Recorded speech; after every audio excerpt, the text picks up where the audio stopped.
Hello दोस्तों, कैसे हो आप सभी। स्वागत है आपका हमारे चैनल में जिसका नाम है मैथो साइंस क्लासेस। दोस्तों, आज हम पढ़ने वाले हैं इंग्लिश ग्रामर का important chapter phrases and clause. ठीक है, आपको पता ही है कि इस टाइप के क्वेश्चंस आते हैं। आपको एक सेंटेंस दिया जाएगा जिसमें पूछा जाएगा कि ये फ्रेज़ है या क्लाउज है। तो ये पता करने के लिए कि उन सेंटेंस में वो फ्रेज़ है या क्लाउज है, आपको फ्रेज़ और क्लाउज के बारे में जानना बहुत ज़रूरी है। तो हम लोग स्टार्टिंग में इसके थ्योरी पढ़ेंगे कि फ्रेज़ क्या होता है, क्लाउज क्या होता है, इसके कुछ पार्ट्स हैं वो भी देख लेंगे। ठीक है, फिर उसके बाद हम लोग 10 क्वेश्चन सॉल्व करेंगे जिससे आपको कंफर्म हो जाएगा कि आप मतलब निकाल सकते हैं, आप चॉइस कर सकते हैं कि कौन सा फ्रेज़ है और कौन सा क्लॉज है। ठीक है, तो हम लोग स्टार्ट करते हैं इसको बिना किसी देरी के। अगर आप मेरे चैनल पर नए हो तो आपको क्या करना है, सब्सक्राइब कर दीजिए चैनल को, क्योंकि आपके सब्सक्राइबर्स की बहुत ज़रूरत है मेरे को। तो आप सब्सक्राइब कीजिए और वीडियो को पूरा देखिए। ठीक है, बहुत ही इंपॉर्टेंट और क्या है, एग्ज़ाम पॉइंट ऑफ व्यू से बहुत इंपॉर्टेंट टॉपिक है। आगे देखते हैं। ठीक है, फ्रेजेस क्या होता है। फ्रेज होता है a group of word which make sense but not complete sense is called phrase. क्या बोल रहे हैं, एक ग्रुप ऑफ वर्ड। ठीक है, ग्रुप ऑफ वर्ड या फिर एक सेंटेंस बोल सकते हैं। ग्रुप ऑफ वर्ड मिलके सेंटेंस बनता है। ठीक है, लेकिन उसका सेंस होना चाहिए। ठीक है, उसको सेंटेंस बोलते हैं। जैसे हमने पहले देख चुके हैं पहले सेंटेंस वाले वीडियो में कि ग्रुप ऑफ वर्ड जो एक सेंस देता है, जो जिसका कुछ मीनिंग होता है, उसको क्या बोलते हैं, सेंटेंस बोलते हैं। लेकिन यहाँ पर क्या बोल रहा है, a group of word which make sense but not complete sense. Complete sense नहीं देता, सेंस तो देता है बट कंप्लीट सेंस नहीं देता, तो उसको क्या बोलेंगे, फ्रेज बोलेंगे। कुछ समझ में आया? एग्जाम्पल देखो, under the tree. Under the tree से कुछ समझ में आ रहा है? हाँ, ये क्या है, सेंस दे रहा है कि ट्री के नीचे कुछ है, अंडर द ट्री। लेकिन क्या है, अंडर द ट्री के बारे में क्या बात हो रही है? अंडर द ट्री पूरा कंप्लीट सेंटेंस नहीं है ये। ठीक है, अंडर द ट्री, तो इसको क्या बोलेंगे, इस टाइप से सेंटेंस को बोलेंगे फ्रेज। ठीक है, और क्या है, रियली फास्ट। रियली फास्ट, क्या फास्ट, चीता घोड़ा, क्या फास्ट, कुछ पता चल रहा है, really fast. At the door, door में क्या, कुछ नहीं है ना। कैन नॉट गो, जा नहीं सकता। तो कौन नहीं जा सकता, कहाँ नहीं जा सकता, इस किसी भी क्वेश्चन का हमारे पास आंसर नहीं है। तो ये क्या कहलाएगा, सेंस तो दे रहा है लेकिन कंप्लीट सेंस नहीं दे रहा है। तो ऐसे जो सेंटेंस रहेंगे, ऐसे ग्रुप ऑफ वर्ड जो रहेंगे, उसको क्या बोलेंगे हम लोग, फ्रेज बोलेंगे। ठीक है, क्या बोलेंगे, फ्रेज बोलेंगे। समझ में आया? A group of word which make sense but not complete sense. ठीक है, कंप्लीट सेंस नहीं देता, सेंस तो देगा, आपको मीनिंग समझ में आएगी। ठीक है, अंडर द ट्री, कुछ तो है ट्री के नीचे, लेकिन क्या है, कैसा है, कुछ उसके आगे पीछे अता पता नहीं है। ठीक है, तो ऐसे सेंटेंस को, ऐसे ग्रुप ऑफ वर्ड्स को क्या बोलेंगे, फ्रेज बोलेंगे। समझ में आया? अब नहीं भूलोगे। इसके और एग्जांपल्स देखेंगे, क्वेश्चन भी सॉल्व करेंगे, आपको क्लियर हो जाएगा जो भी डाउट रहेगा। ठीक है, तो आगे बढ़ते हैं। हम लोग को कैसे पता चलेगा और क्या क्या इसके पॉइंट्स हैं, नोट्स हैं, वो सब देख लेते हैं। Important points on phrases. जो ये फ्रेज़ होता है, ए फ्रेज़ इज़ अ, फ्रेज़ क्या होता है, phrase is a group of word without subject plus verb combination. जो फ्रेज़ रहेगा उसमें क्या रहेगा, वो बिना सब्जेक्ट वर्ब कॉम्बिनेशन के साथ रहेगा। या तो उसमें सिर्फ सब्जेक्ट रहेगा या तो सिर्फ वर्ब रहेगा। मतलब इन दोनों का कॉम्बिनेशन नहीं मिलेगा आपको एक साथ, एक सेंटेंस में ये दोनों नहीं मिलेंगे। ठीक है, जैसे हमने पहले में देखा था अंडर द ट्री, उसमें आपको ना तो वर्ब दिखा ना तो सब्जेक्ट दिखा, तो क्या है, फ्रेज़ है। ठीक है, इन दोनों कॉम्बिनेशन नहीं मिलेगा, या तो नहीं होगा बिल्कुल भी, या फिर कोई एक तो मिल जाएगा, वर्ब मिल सकता है या सब्जेक्ट मिल सकता है, लेकिन दोनों नहीं मिलेगा। ठीक है, आगे सारे एग्जांपल्स आपको बताए गए हैं, देखेंगे सबको। और क्या है, दूसरा पॉइंट है, phrases does not give complete meaning due to that a phrase can not be a complete sentence. ठीक है, ये क्या है, कंप्लीट मीनिंग देता नहीं है। जो फ्रेज़ है वो कंप्लीट मीनिंग देता नहीं है। जैसे हमने देखा under the tree, complete meaning नहीं है, सेंस तो दे रहा है लेकिन कंप्लीट मीनिंग नहीं दे रहा है, तो इसको क्या बोलेंगे, ये एक कंप्लीट सेंटेंस नहीं है बोलेंगे। ठीक है, अंडर द ट्री एक कंप्लीट सेंटेंस नहीं है। जैसे आई एम गोइंग टू, चलो आगे देखते हैं। ठीक है, आगे देखते हैं, सबका आपको समझ में आ जाएगा फ्रेज़ क्या होता है, क्लॉज क्या होता है, पूरा समझ जाओगे। ठीक है, तो एक के बाद एक पढ़ते जाते हैं, नहीं तो आपको डाउट हो जाएगा। थर्ड वाला नोट देखते हैं, the purpose of phrase is to complement the overall structure of the sentence. ठीक है, किसी भी सेंटेंस को क्या, एक कॉम्प्लीमेंट प्रोवाइड करता है फ्रेज। जैसे कि क्या, ये देखिए example, she is sitting under the tree.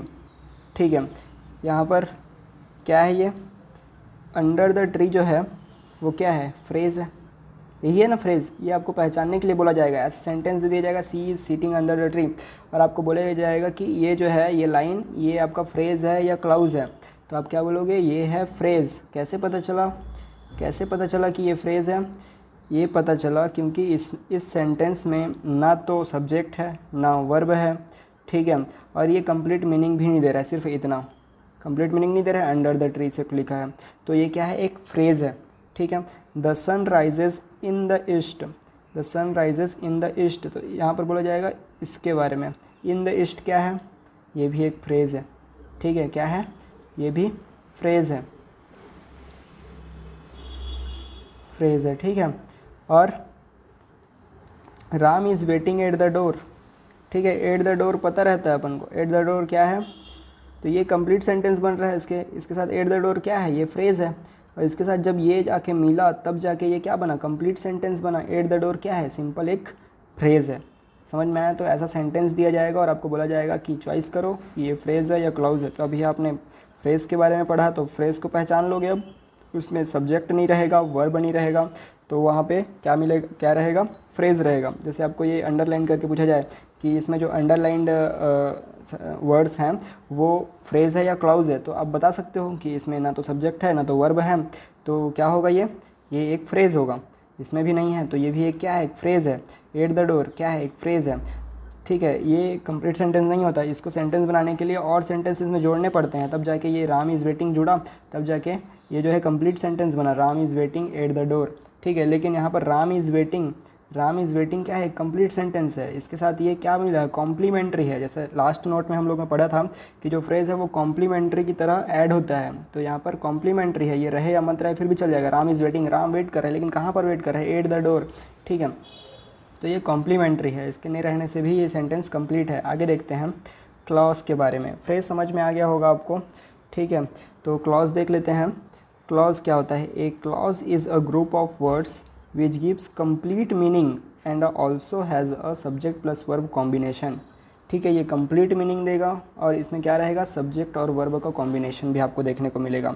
Example के तौर पर सी इज़ हंग्री, सिर्फ छोटा सा लाइन है, 3 वर्ड्स का ग्रुप ऑफ वर्ड्स हैं, लेकिन ये कंप्लीट मीनिंग दे रहा है, ठीक है। ये पूरा कंप्लीट सेंस दे रहा है। सी इज़ हंग्री, वह क्या है, भूखी है, ठीक है। इसमें और कुछ जोड़ने की ज़रूरत नहीं है। इसमें सब्जेक्ट है क्या, सी एक सब्जेक्ट है, और इज़ क्या है, इज़ एक हेल्पिंग वर्ब है। तो क्या मिल गया हमें, सब्जेक्ट और वर्ब का कॉम्बिनेशन मिल गया।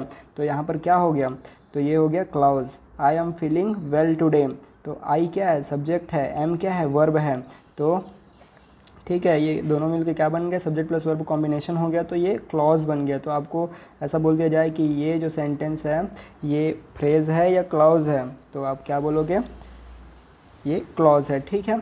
समझ में आया? और देखते हैं इसके बारे में। क्लॉज के टाइप्स भी आपको पढ़ने पड़ेंगे थोड़ा सा, हालांकि इतना डीप नहीं पूछेगा आपको छोटे एग्जाम्स में।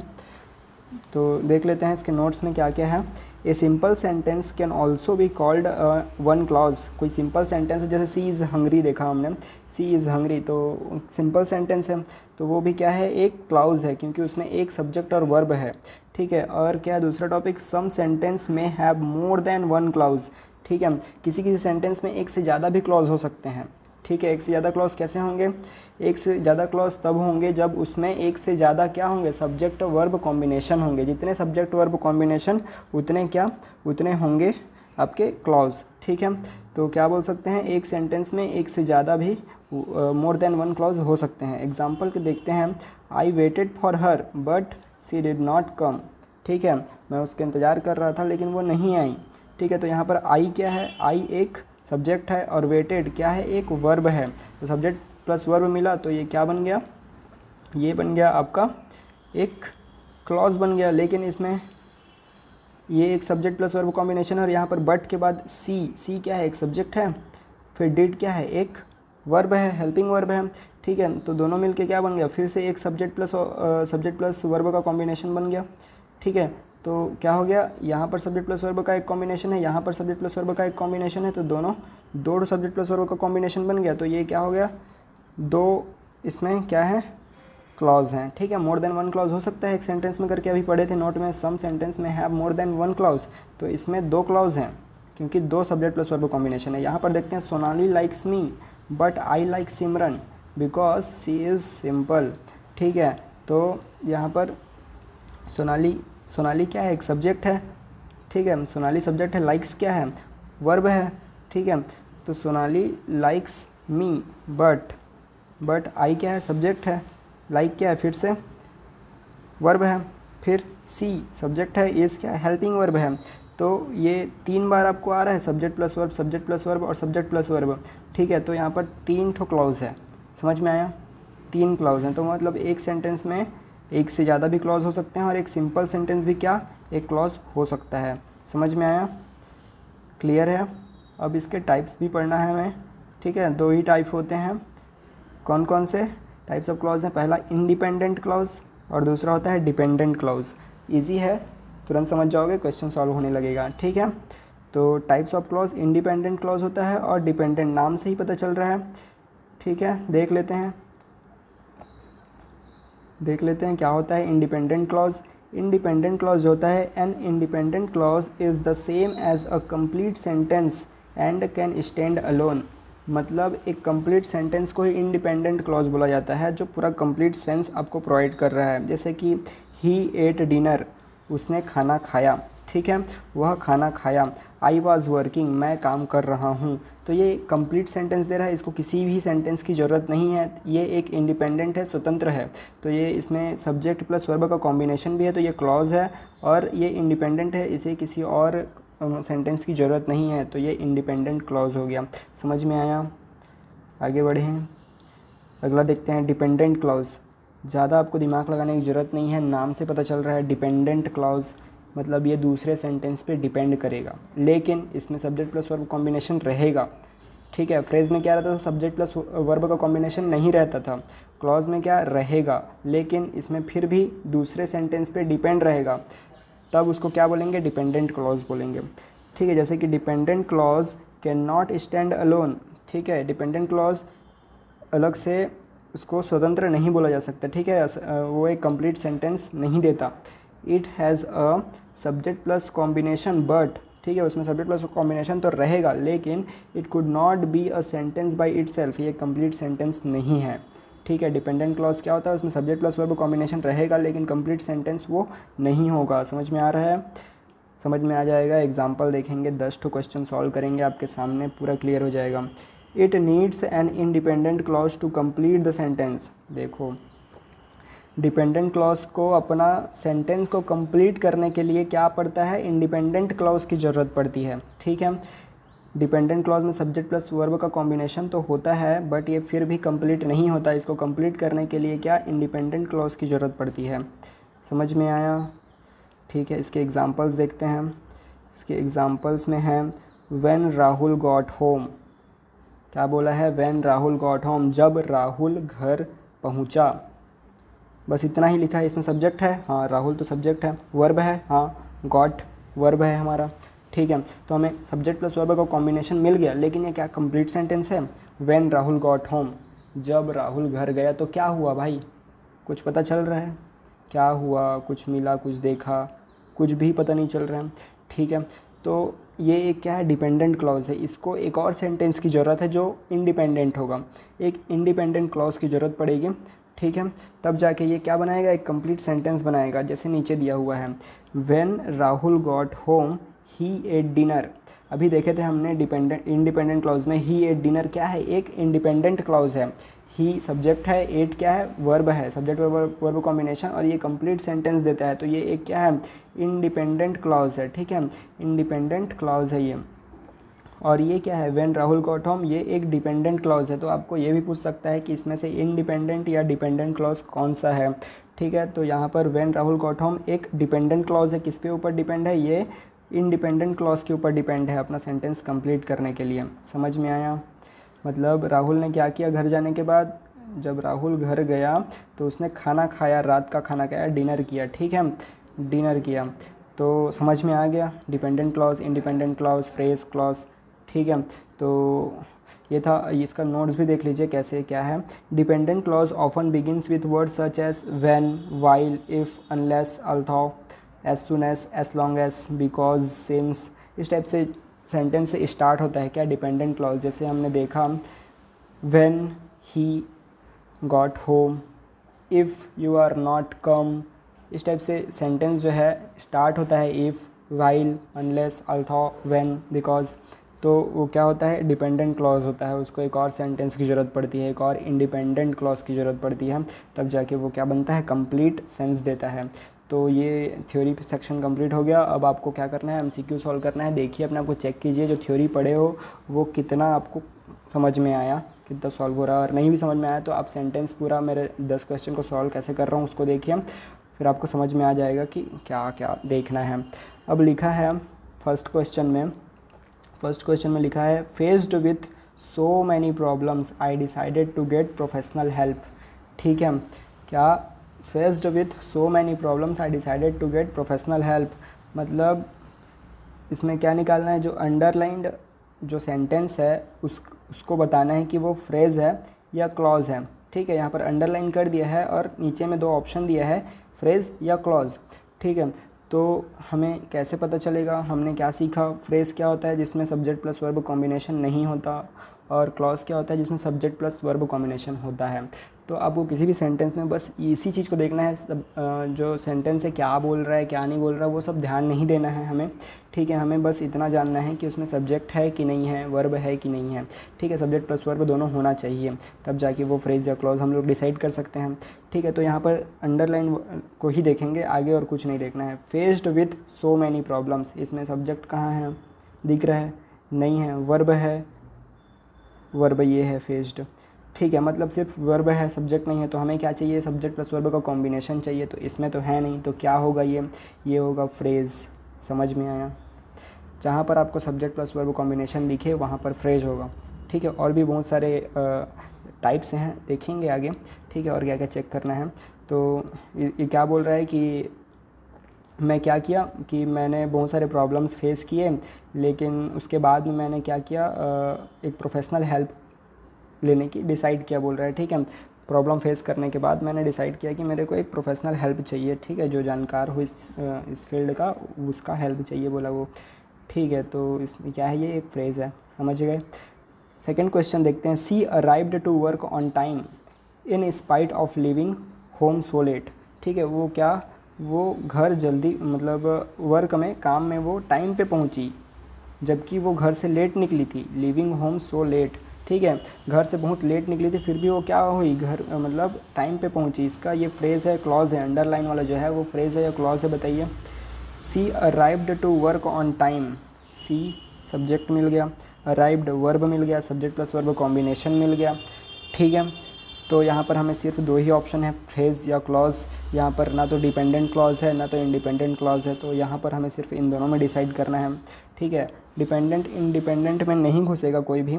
ठीक है, आपके ऊपर से ही पूछा जाता है, इतना ही आए आपको काफ़ी है कि फ्रेज़ क्या होता है, क्लॉज क्या होता है, ये पहचानना।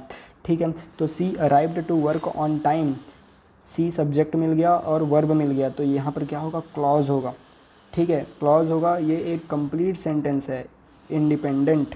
ठीक है, she arrived to work on time. ठीक है, ये क्या है, एक फ्रेज़ है, in spite of living home so late. ठीक है, तो ये क्या बोल रहा है, ये इसकी शोभा बढ़ा रहा है सेंटेंस की। ठीक है, कॉम्प्लीमेंट्री सेंटेंस बोलते हैं इसको, फ्रेज़ को। ठीक है, आगे देखते हैं। थर्ड नंबर का क्वेश्चन है, before taking any medicine I always speak to my doctor. ठीक है, मैं कोई भी मेडिसिन लेने से पहले क्या अपने डॉक्टर से सलाह लेती हूँ, बात करती हूँ, उनसे पूछती हूँ उसके बारे में, बोल रही है। ठीक है, तो या फिर आई बोल रहा है, मैं, I always speak to my doctor. तो अपन को अंडरलाइन में जो दिया है वो फ्रेज़ है या क्लॉज है, ये बताना है। तो अंडरलाइन वाला बताइए क्या है, आप बताइए। आई दिया है, मतलब आपने समझ गया, इसमें सब्जेक्ट है, अपने पास सब्जेक्ट तो है, और स्पीक दिया है, तो स्पीक क्या है, एक वर्ब है, सब्जेक्ट प्लस वर्ब कॉम्बिनेशन मिल गया, सब्जेक्ट प्लस वर्ब कॉम्बिनेशन मिल गया, तो अपन क्या करेंगे यहाँ पे, सब्जेक्ट प्लस वर्ब कॉम्बिनेशन मिल गया तो ये क्या होगा, क्लॉज होगा। ठीक है, तो यहाँ पर क्लॉज है। चौथा देखिए, mark has lived outside of his country for 14 years. ठीक है, मतलब मार्क क्या कर रहा था, 14 साल से अपने कंट्री के बाहर रह रहा था, बोल रहा है। ठीक है, तो यहाँ पर फॉर 14 ईयर्स को अंडरलाइन किया है, मतलब सिर्फ इतने को ही देखना है, फॉर 14 ईयर्स। इसको देख के आपको क्या क्या पता चल रहा है, इसमें सब्जेक्ट नहीं है, वर्ब नहीं है, और ये कंप्लीट सेंस नहीं दे रहा है।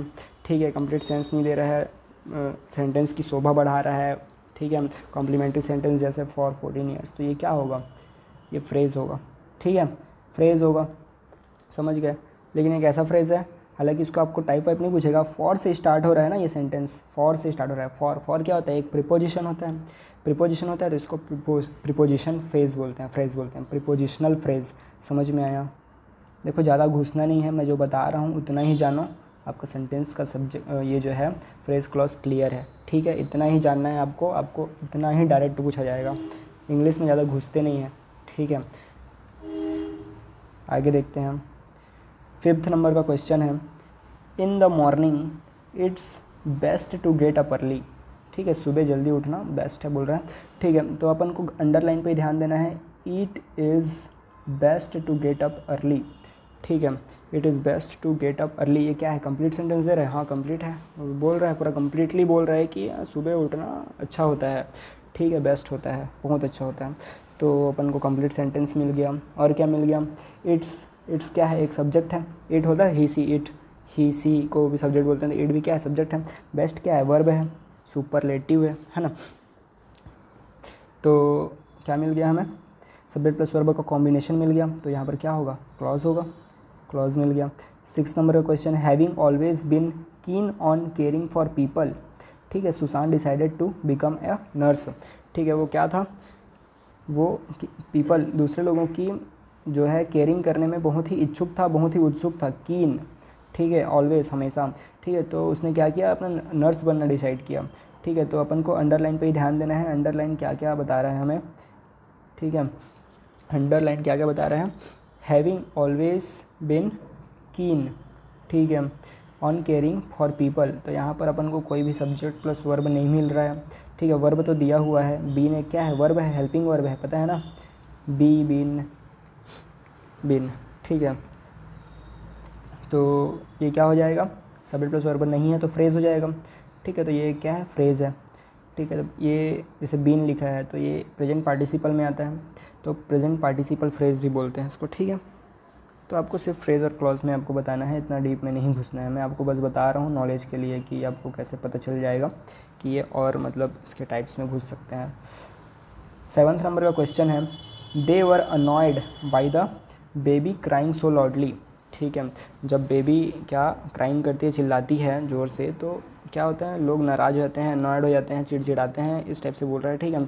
तो यहाँ पर हमें अंडरलाइन में क्या दिया है, बाई से स्टार्ट हो रहा है अंडरलाइन, है ना, तो by the baby crying so loudly, by क्या है, एक प्रीपोजिशन है, आपको पता होगा, तो ये यहाँ पर सब्जेक्ट नहीं है, ठीक है, वर्ब है हमारा, क्राइंग वर्ब है, आईएनजी वर्ब है, ठीक है, तो क्या हो जाएगा, ये एक फ्रेज़ हो जाएगा, सिर्फ वर्ब है, सब्जेक्ट नहीं है, लेकिन बाई से स्टार्ट हो रहा है तो बाई प्रीपोजिशन, तो prepositional verb phrase, prepositional phrase बोलेंगे इसको। आगे देखते हैं। 8th नंबर का है, although injured John managed to crawl to safely, ठीक है, सेफ्टी, ठीक है, क्या बोल रहा है कि इंजर्ड होने के बाद भी जॉन ने क्या किया, घसीटते हुए अच्छे से आगे बढ़ा, ठीक है, सेफली या सेफ्टी, ठीक है, वो सेफ्टी के साथ आगे गया, ठीक है, क्रॉल करते हुए मतलब घसीटते हुए, ठीक है, रेंगते हुए, ठीक है, तो यहाँ पर अंडरलाइन में क्या है, John managed to crawl safely, ये तो कंप्लीट सेंटेंस है, ठीक है, इसमें ये चीज़ बताने की ज़रूरत नहीं रहेगी, ये नहीं भी दिया रहेगा तो ये कंप्लीट सेंटेंस है, John managed to crawl to safely, ठीक है, टू सेफ्टी, ठीक है, तो क्या हो जाएगा, ये कंप्लीट सेंटेंस है, सब्जेक्ट है, वर्ब है, तो ये सब्जेक्ट प्लस वर्ब कॉम्बिनेशन के साथ एक क्लॉज है, समझ गया। आगे बढ़ते हैं, अब आपको समझ में तो आ ही गया होगा, लास्ट के 2 क्वेश्चन भी देख लेते हैं। अगर आपने मेरे चैनल को सब्सक्राइब नहीं किया तो सब्सक्राइब कर दो यार, बहुत मेहनत कर रहा हूँ आप लोग के लिए मैं, ठीक है, सब्सक्राइब करो, मैं बिल्कुल वेट नहीं करूँगा आपके सब्सक्रिप्शन का, मेरे को सब्सक्रिप्शन चाहिए एकदम तुरंत दीजिए सब्सक्रिप्शन। यहाँ तक पहुँच गए हैं, आपको अच्छा लग रहा है, वीडियो जानने को मिल रहा है, आगे और भी वीडियो आने वाली है, मैथ्स, हिंदी, इंग्लिश, कंप्यूटर, इन सब सारे सब्जेक्ट्स पे आएगी यार, किसी को नहीं छोड़ूंगा, सब कुछ बताऊँगा, ठीक है, और अच्छे से बताऊँगा, ठीक है। आपको सब्सक्राइब करना है और ज़्यादा से ज़्यादा लोगों को शेयर भी करो, कमेंट करो यार, कमेंट करो, आप कमेंट करोगे तो यूट्यूब समझेगा यार बहुत अच्छा वीडियो है और लोगों को पहुंचाएगा, ये इसका एल्गोरिथम है। तो आपको कमेंट भी करना है, शेयर भी करना है दोस्तों को, ठीक है, अपने सोशल साइट्स पे डाल दो। तो आगे देख लेते हैं 2 क्वेश्चन जो बचा है उसको। फिर ख़त्म करेंगे आज का। I will be running for president, तो अपन को सिर्फ विल बी रनिंग देखना है, ठीक है, आई भी नहीं देखना है, सिर्फ विल बी रनिंग देखना है, आई नहीं है इसमें, ठीक है। ये चीज़ बहुत ही इंपॉर्टेंट है कि आपको कहाँ पर से अंडरलाइन दिया है, किस चीज़ को बोला है उसका बताने के लिए, ठीक है। तो विल बी रनिंग क्या है, ठीक है, आई जुड़ा रहता तो आई हमारा सब्जेक्ट मिल जाता, लेकिन विल बी रनिंग में कोई सब्जेक्ट नहीं है, याद रखना, ऐसे ही देखना है, कोई सब्जेक्ट नहीं है, सिर्फ क्या है, वर्ब है इसमें। विल क्या है, एक वर्ब है, विल एक वर्ब है। तो विल बी रनिंग कुछ समझ में आ रहा है, नहीं आ रहा है, ये कंप्लीट सेंटेंस नहीं है।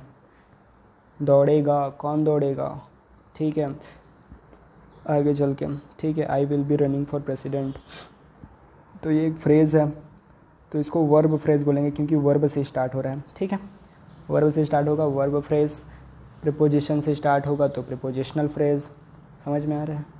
और कुछ था, हाँ, टेंस वगैरह, प्रेजेंट पार्टिसिपल टेंस वगैरह से भी स्टार्ट होगा तो अलग अलग टेंस का बीन किन वगैरह आ जाता है, लेकिन उसमें कोई पूछेगा नहीं, मैं गारंटी देता हूँ, ठीक है, कहीं पर भी नहीं आता, बैंक के एग्ज़ाम में नहीं आता यार, तो छोटे एग्ज़ाम में क्या आएगा, ठीक है।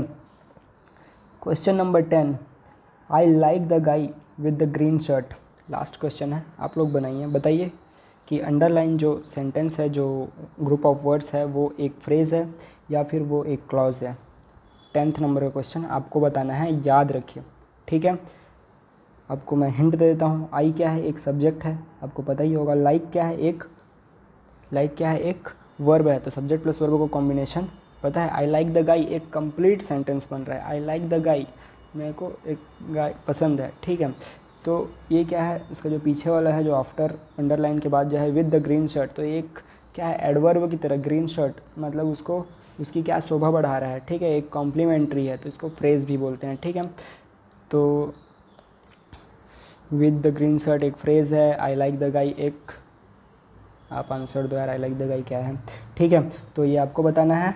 तो आज के लिए इतना रखते हैं, चैनल को सब्सक्राइब कर दीजिए यार, और अभी और भी वीडियोस आएंगे, चैनल को सब्सक्राइब कीजिए, नोटिफिकेशन के बेल आइकन को बजाइए, और सारे वीडियो को देखिए, मेरे पुराने कंप्यूटर को पूरा ख़त्म कर दीजिए देख के, बहुत सारे वीडियोस बना के रखा हूँ कंप्यूटर का, छत्तीसगढ़ का। तो यार देखो, अपने आप को स्ट्रॉन्ग करो और नॉलेजेबल बनो और एग्ज़ाम क्रैक करो यार फाइनली, जिसके लिए हम लोग देख रहे हैं। Thanks for watching, like share and subscribe, bye bye.